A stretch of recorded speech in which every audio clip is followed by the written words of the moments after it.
السلام علیکم ورحمۃ اللہ وبرکاتہ۔ امید کرتی ہوں سب خیریت اور عافیت سے ہوں گے۔ تو آج کی ویڈیو میں ہم شیئر کریں گے حضرت محمد صلی اللہ علیہ وسلم کی شادی کا واقعہ۔ تو شروع کرتے ہیں آج کی ویڈیو۔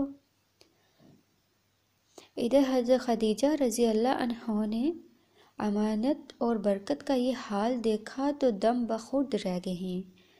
پھر میسرہ نے آپ کے بلند اخلاق کو بیان کیا اور دھوپ میں 2 فرشتوں کے سائے کرنے کا حال بیان کیا تو حضرت خدیجہ رضی اللہ عنہا نے محسوس کیا کہ ان کا گوہر مراد انہیں مل گیا ہے۔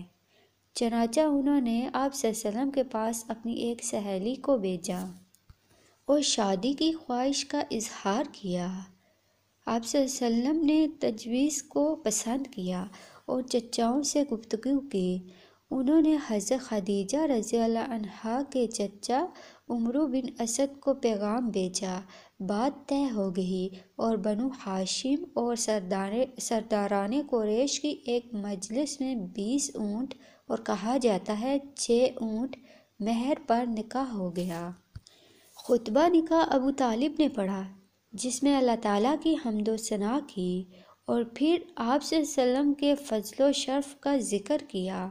اس کے بعد ایجاب و قبول کے کلمات کہے اور مہر بیان کیا۔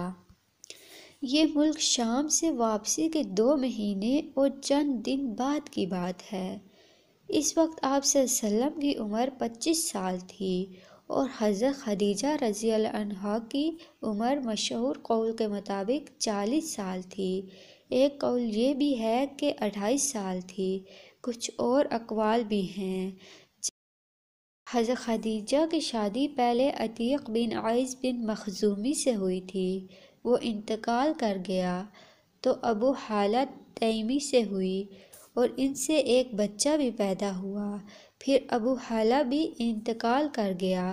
اس کے بعد بڑے بڑے سرداران قریش نے شادی کرنی چاہی مگر حضرت خدیجہ راضی نہ ہوئیں، یہاں تک کہ اللہ تعالیٰ نے ان کو آپ کے شرف زوجیت سے نوازا اور ایسی سعادت عطا فرمائی کہ پہلوں اور پچھلوں سب کے لیے باعث رشک ٹھہری۔